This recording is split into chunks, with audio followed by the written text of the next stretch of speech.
Teddy bear में sniper gun, school मस्जिदों में टेरर नेटवर्क,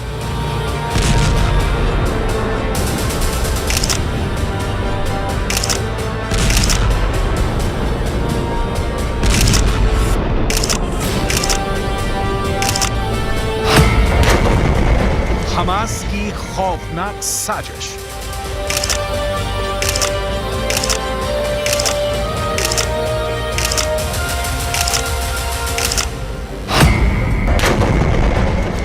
आईडीएफ के खिलाफ बड़ा प्लान।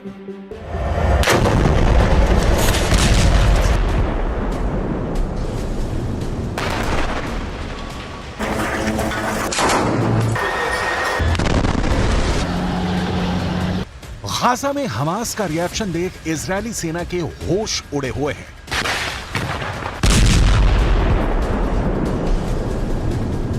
इजरायली सेना की बमबारी के बीच हमास ने गाजा में जो व्यू रचना की है, बेंजामिन नेतन्याहू के पास उसका कोई तोड़ नहीं दिख रहा।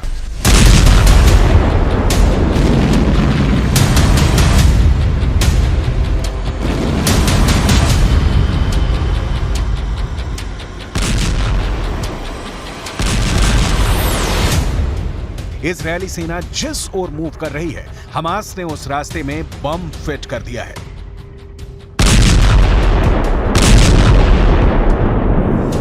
यह सही है कि 19,000 फिलिस्तीनियों की मौत हुई, लेकिन इजरायली सेना की जीरो डेथ वॉर की स्ट्रेटजी के भी परखच्चे उड़ गए हैं।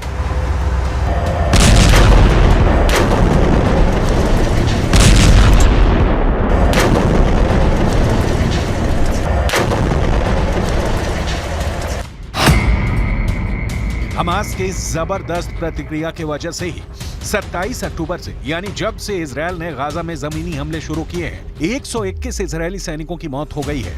यह आंकड़ा हमास ने नहीं बल्कि इजरायली सेना ने ही जारी किया है।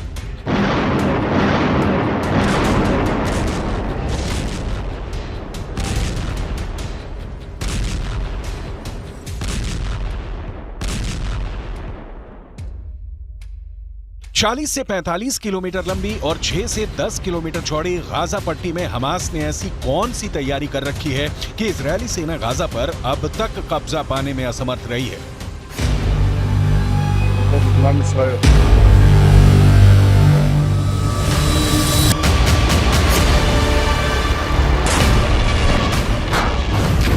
हमास ने ऐसे कौन से हथियार जुटा रखे हैं जिसका जवाब इजरायली सेना के पास नहीं है।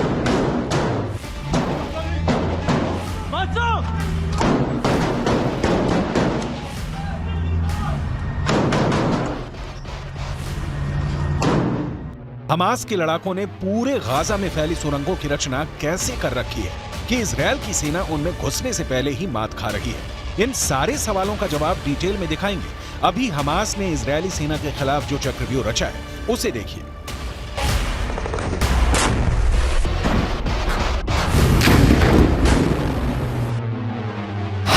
हमास नए नए तरीकों से आईडीएफ के जवानों पर हमले कर रहा है। हमास के आतंकियों ने गोलियों के अंदर बम भरकर उसमें रोने की आवाज निकालने वाले स्पीकर लगा दिए हैं।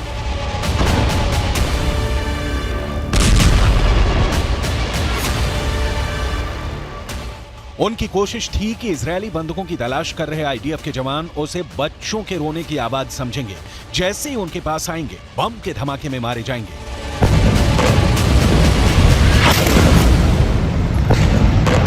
लेकिन हमास डाल डाल खेल रहा है तो इजरायल पात पात। इजरायल इंटेलिजेंस यूनिट ने इस साजिश का पता लगा के अपने जवानों को अलर्ट कर दिया, जिसके बाद डिस्पोजल स्क्वाड ने उन्हें निष्क्रिय कर दिया।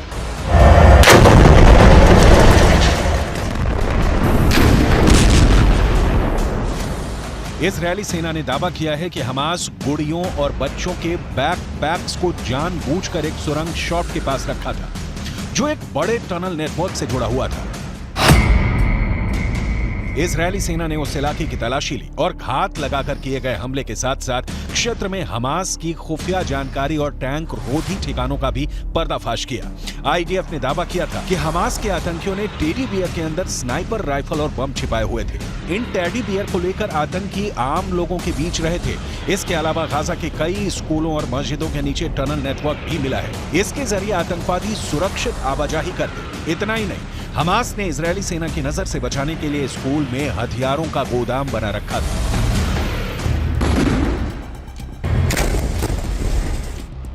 हमास के पास बिना शक इजरायल वाला वेपन पावर नहीं है, लेकिन हमास के पास हथियारों में घरेलू रॉकेट, अपग्रेडेड AK-47 और सोवियत संघ के दौर के मशीन गन के अलावा कई सस्ते, नए और चोरी किए हुए हथियार हैं। कई ऐसे एडवांस्ड हथियार भी मिले हैं जिनकी सप्लाई ईरान ने की, तो कुछ ऐसे हैं जिनका निर्माण उत्तर कोरिया में किया गया। ये जानना भी बेहद दिलचस्प है कि हमास की पसंदीदा राइफल कौन सी है। सोवियत दौर में निर्मित 7.62 मिलीमीटर कैलिबर वाली AK-47 असॉल्ट राइफल हमास का सबसे पसंदीदा हथियार है। आतंकी इसकी मदद से कई राउंड तक गोलियों की बौछार करते हैं। इसके अलावा SVD, ड्रैगुनो, क्रूज semi automatic 7.62 millimetre calibre sniper rifle का इस्तेमाल हमास 20 किलोमीटर दूर से हमला करने के लिए कर रहा है। हमास के ट्रक भारी machine gun M2 browning HMG से लैस हैं। ये पैदल सेना हल्के बख्तरबंद वाहनों और कम उड़ान वाले विमानों को आसानी से निशाना बना सकते हैं। ये समझना बहुत जरूरी है, हमास जैसे संगठनों के पास जो भी हथियार हैं वो या तो ईरान से आए हैं या हमास ने स्मगलिंग से उसे मंगाया है या सोवियत दौर के हैं। इन हथियारों से हमास इजरायल को नुकसान तो पहुंचा रहा है।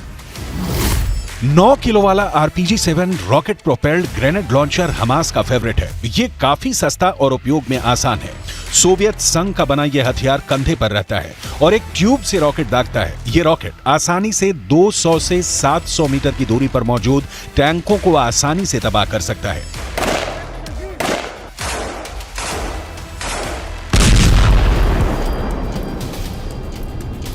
हमास को इजरायली सेना की ताकत का अंदाजा है, इसीलिए हमास ने 2014 से ही इजरायली हमले का प्रतिकार करने की तैयारी शुरू कर दी थी। जिन सुरंगों को नष्ट करने की बात हो रही है या नष्ट की जा रही हैं, ये सुरंगें दुनिया के लिए अजूबा हैं। सोचिए जरा, 40 से 45 किलोमीटर लंबी और 6 से 10 किलोमीटर चौड़ी गाजा पट्टी में जमीन के नीचे हमास ने 500 किलोमीटर लंबी सुरंग खोद रखी है। इन सुरंगों में हमास की जान बसती है। इनके हथियार, इनके लड़ाके, इनके नेता सारे सुरंगों में शरण पाते हैं। जहां तक सुरंगों के सफाई की बात है तो इजरायल ने बहुत सी सुरंगों को मटिया मेट कर दिया है, लेकिन अभी ऐसी कई सुरंगें हैं जहां अब भी इजरायल की सेना नहीं पहुंच पाई है। इन सुरंगों को नष्ट करने के लिए अब इजरायली सेना इनके भीतर समंदर का पानी छोड़ रही है। हमास का बचना मुश्किल नहीं, नामुमकिन है। लंबे वक्त तक हमास के टिके रहने की कोई संभावना नहीं दिख रही है। ईरान, जिससे सबसे ज्यादा हथियार मिलने की हमास को उम्मीद थी, उसने साथ छोड़ दिया है, लिहाजा हमास फंस गया है। बाकी किसी भी अरब देश से उसे कोई मदद नहीं मिल रही, जबकि इजरायल को अमेरिका से सीधे हथियारों की सप्लाई हो रही है। नतीजा जमीन पर दिख रहा है।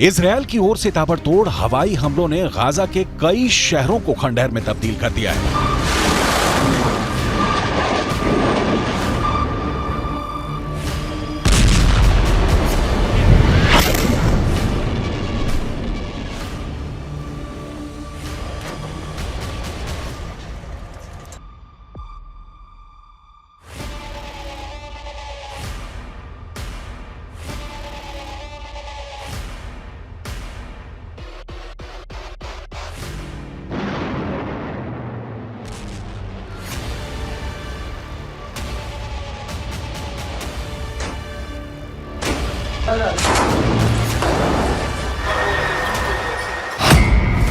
ताजा हमले में करीब 40 से ज्यादा लोगों की मौत हो गई है। सेंट्रल गाजा के एक शरणार्थी शिविर पर हुए हवाई हमलों में करीब 33 लोगों की जान चली गई है।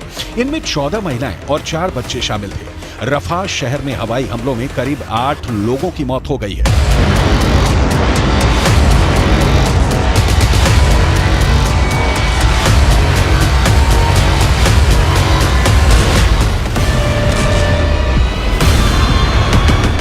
हर बीतते दिन के साथ इजराइल गाजा पर अपना नियंत्रण बना रहा है। खान यूनुस में इस वक्त इजरायली सेना भीषण बमबारी कर रही है। खान यूनुस ने गाजा के कई बड़े शहरों पर इजरायली सेना ने हमले तेज कर दिए हैं। इजरायल के प्रधानमंत्री बेंजामिन नेतन्याहू को बहुत गौर से सुनिए, क्योंकि जिन्हें युद्ध विराम की उम्मीद दिख रही है उन्हें बहुत निराश होना पड़ेगा। बंधकों की मौत की हमास वाली धमकी का इजरायल के प्रधानमंत्री बेंजामिन नेतन्याहू के ऊपर कोई असर नहीं दिख रहा है। אנחנו נשיג את כל יעדינו, חיסול החמאס, שחרור כל חטופינו, והבטחה שעזה לא תהפוך מחדש למוקד טרור, הסתה נגד מדינת ישראל והתקפות נגד מדינת ישראל. אנחנו נמשיך להילחם עד הסוף למען הנופלים ולמען הבטחת חיינו כאן בארץ ישראל.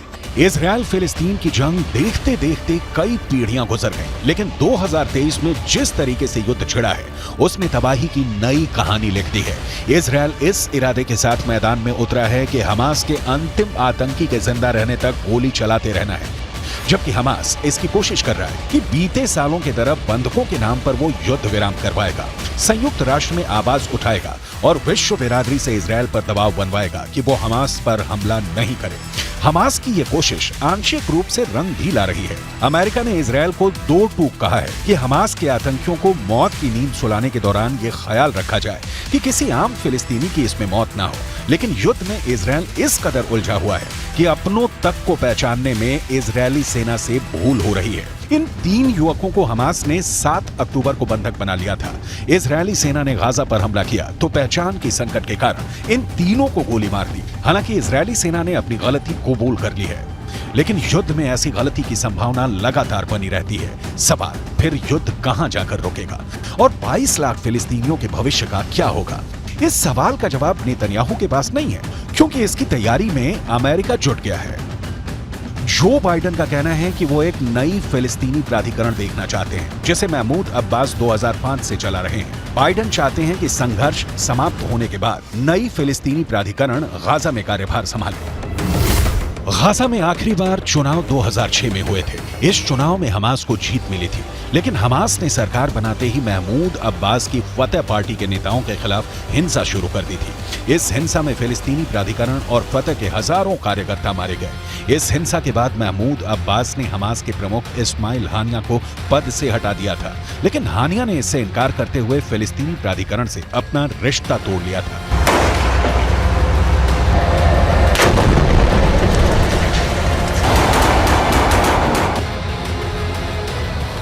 गाजा का क्या होगा? ये तभी तय होगा जब युद्ध समाप्त होगा या युद्ध विराम होगा, और ये दोनों सूरतें फिलहाल तो कम से कम नहीं दिख रही हैं। हाँ, एक बात जो अब तक युद्ध के दौरान देखी गई वो ये कि अरब वर्ल्ड का कोई भी देश हो हमास के साथ जमीन पर युद्ध लड़ने के लिए तैयार नहीं है, ना ही खुलकर मदद देने के लिए राजी है। यमन के हूथी विद्रोहियों के हमले या लेबनान के हिजबुल्लाह लड़ाकों के अटैक इजरायल को रोक पाने में समर्थ नहीं है, और इजरायल तभी युद्ध विराम करेगा जब हमास के अंतिम आतंकी को मारकर वो गाजा पर कब्जा कर ले।